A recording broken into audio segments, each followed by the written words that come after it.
세상에는 하루가 멀다 하고 많은 사건들이 발생합니다. 과거에 벌어졌던 사건들 중에는 아직까지 풀리지 않은 미제 사건들이 즐비한데요. 그런데 어떤 사건들은 결론이 났음에도 풀리지 않은 것보다도 더 미스터리한 경우가 종종 있습니다. 오늘 소개할 사건의 내용 역시도 그런 미스터리한 사건들 중에 하나입니다.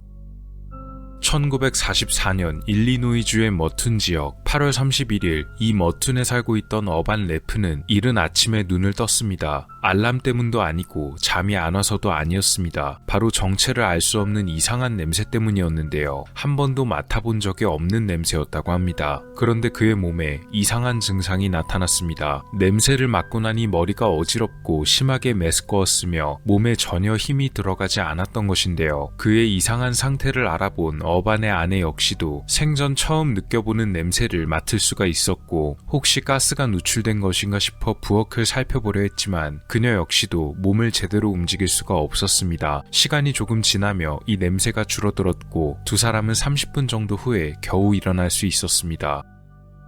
다음 날인 9월 1일 저녁 11시경 머툰의 마샬 에비뉴에 살고 있던 얼라인 커니는 잠자리에 들 준비를 하고 있었는데요. 그런데 커니 역시도 이상한 냄새를 맡게 됩니다. 아주 강하고 달콤한 느낌이 드는 냄새였다고 하는데요. 아마도 어반 부부가 맡았던 것과 동일한 성분의 냄새였을 것으로 보였습니다. 곧 그녀에게도 이상한 증세가 나타나게 되었는데요. 커니의 다리가 점점 마비되는 증상이었습니다. 마침 집에는 남편의 여동생 마르타가 와 있었기에 커니는 크게 소리쳐 그녀를 불렀고 침실에 온 그녀 역시도 이상한 냄새를 알아챘다고 하는데요. 다리가 마비되어 움직일 수 없는 커니를 보자마자 이웃집에 도움을 요청하러 갔습니다. 이웃집의 신고로 인해 경찰이 도착하고 경찰들도 다리가 마비되어가는 커니를 목격하게 됩니다. 경찰은 즉시 집 주변을 조사했지만 수상한 점은 찾을 수가 없었고 이상한 냄새도 옅어져 결국 다시 돌아가게 되었는데요.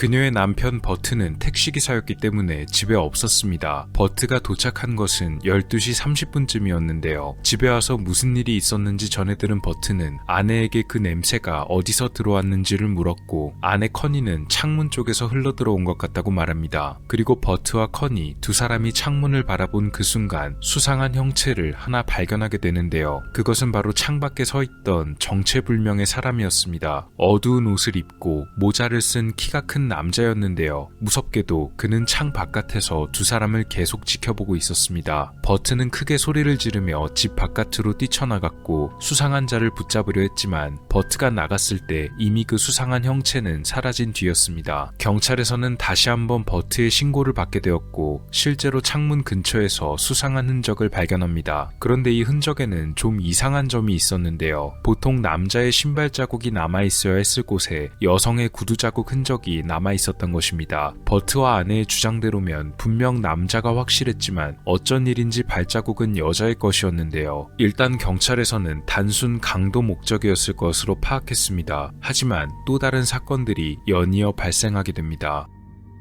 9월 5일 저녁 칼 코르데스와 뷸라 코르데스 부부는 저녁을 먹고 귀가하는 중이었는데요. 그런데 두 사람은 현관문 앞에 뭔가 놓인 것을 발견합니다. 그것은 바로 손수건 크기의 하얀색 천이었는데요. 아내 뷸라가 천을 집어 들어보니 천에는 무엇인가 축축하게 묻어있는 상태였습니다. 그녀는 천을 코에 갖다 대고 냄새를 맡았는데요. 그 순간 그녀는 처음 느껴보는 충격을 받게 됩니다. 얼굴이 갑자기 빠르게 부어오르기 시작하면서 입과 목구멍이 타는 듯한 고통이 찾아왔던 것입니다. 나중에 그녀는 마치 전기 충격을 받은 것 같다고 말했는데요. 또 급격한 어지러움과 메스꺼움을 느꼈으며 다른 피해자들과 마찬가지로 몸이 마비되는 증세를 겪습니다. 출동한 경찰은 비슷한 사건이 계속 나타났기에 아마도 동일범의 소행일 것으로 파악했는데요. 그런데 그날 저녁 또 다른 사건이 벌어졌습니다.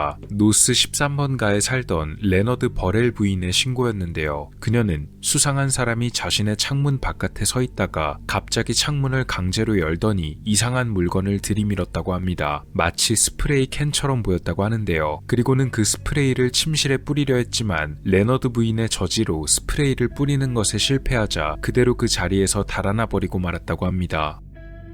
여러 건의 공격이 있었고 모두 공통점이 있었는데요. 바로 정체를 알 수 없는 이상한 냄새였습니다. 경찰에서는 이것을 특정한 독가스라고 파악했는데요. 이후에도 계속해서 사건이 신고되었지만 불행하게도 경찰은 이 많은 신고를 처리할 여력이 없었는데요. 바로 이 당시는 전쟁이 벌어지고 있었기 때문입니다. 그로 인해 대다수의 인원이 징집되었으며 머튼 지역에 남아있던 경찰의 수는 겨우 10명 정도였습니다. 이 인원만으로 넘쳐나는 독가스 신고를 처리하기는 무척 어려웠고, 특히 실제로 가스 냄새를 직접 맡은 것이 아닌 경우에도 사람들은 무척이나 두려워 계속해서 신고를 접수했는데요. 주민들이 이런 두려움을 갖게 된 이유가 따로 있었습니다. 바로 지역 신문에서 대대적으로 기사를 실었기 때문이었습니다. 머튼 지역의 신문사였던 데일리 저널 가제트지에서는 가스를 살포하는 수상한 인물에 대한 기사를 썼습니다. 그리고 사건이 연이어 터질 때마다 기사를 실었는데요. 무차별로 가스를 살포하는 이 알 수 없는 자를 신문에서는 매드캐서라고 불렀습니다. 직역하자면 미치광이 가스 살포자였는데요. 다른 지역 신문들에서도 사건을 보도하면서 기사를 접한 시민들의 두려움이 커질 수밖에 없었습니다.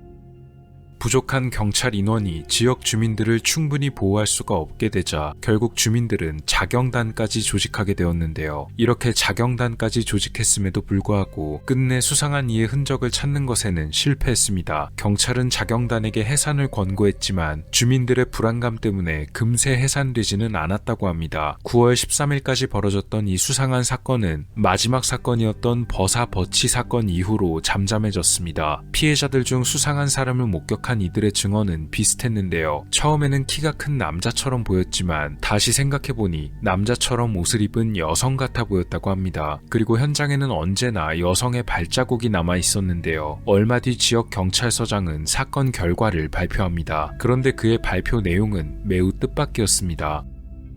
서장은 이 사건에 수상한 사람은 없었다라고 말합니다. 그러니까 마을 여기저기에 가스를 살포하던 수상한 범죄자의 존재를 완전히 부정했던 것인데요. 그렇다면 실제로 피해를 입었던 사람들은 어떻게 된 것일까요? 이에 관해 서장은 두 가지 결과를 제시합니다. 첫 번째로 독가스는 실제로 가스가 맞기는 맞는데 누군가 살포한 것이 아닌 근처 공장에서 흘러온 것이란 얘기였습니다. 서장이 이런 발표를 내놓은 것은 이런 이유였습니다. 경찰이 가스 공격을 신고받고 출동했던 가정 중에는 실제로 가스가 들어온 것이 아니고 신고자가 매니큐어 병을 바닥에 실수로 엎질렀는데 이 매니큐어 냄새를 가스 냄새로 혼동했던 경우가 있었습니다. 사람들이 맡았던 강하고 달콤한 냄새의 원인 역시 아마도 매니큐어 냄새를 착각했던 가정의 경우처럼 바로 공장에서 흘러온 기체의 냄새를 맡고 놀란 사람들이 이것을 독가스로 혼동했던 것으로 발표합니다. 하지만 서장의 이런 발표에 공장 측에서 즉각 반발합니다. 공장이 지어진 지가 굉장히 오래되었음에도 어째서 그동안에는 아무런 일이 없었다가 이제서야 문제가 되었냐는 의견을 제시했지만 이에 대해 경찰에선 따로 반박을 내놓지 않았습니다.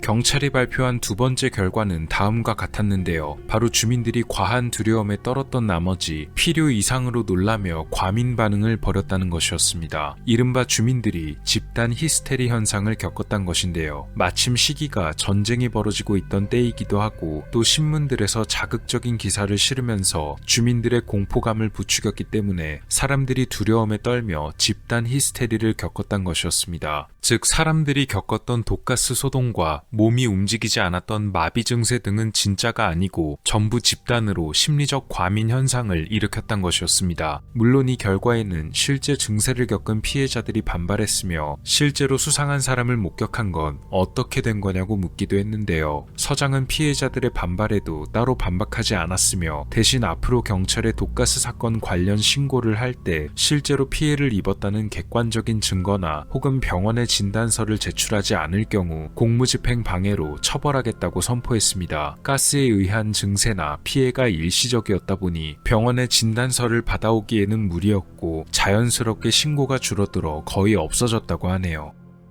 시간이 많이 흐른 2003년 새로운 가설을 제시한 사람이 있었습니다. 화학을 가르치던 교사이자 작가인 스콘 마루나는 자신의 책에서 이 사건은 집단 히스테리가 아니며 진짜로 존재하는 용의자가 있었다고 밝힙니다. 그가 제시한 용의자의 이름은 팔리 르웰린. 머툰에 거주하던 그는 화학을 전공했던 데다가 따로 실험실까지 두고 혼자 연구를 하던 남성이었다고 합니다. 충분히 이런 가스 소동을 벌일 조건을 갖추고 있었으며 또한 마을 사람들에게 그럴 만한 동기가 있었다고 하는데요. 그가 마을에서 따돌림을 받고 있었기 때문입니다. 그는 불법 화학 물질을 가지고 실험을 한 혐의로 실제로 경찰 조사를 받았던 적도 있었습니다. 그는 경찰이 왜 이런 위험한 물질을 가지고 이상한 실험을 벌이는지에 대해서 묻자 마을 사람들이 자신을 따돌리는 것에 화가 났고 마을 전체를 괴롭혀줄 계획이었다고 진술하게 되는데요. 그를 위험한 인물로 파악한 경찰에서는 르웰린을 체포하고 정신병원에 강제 입원시켰습니다. 그럴듯한 가설과 용의자이지만 실제로는 작가의 주장과는 다르게 시기상 그가 입원한 이후에 가스 사건이 벌어졌기에 아마 르웰린의 소행일 가능성은 낮을 것으로 보인다고 하네요.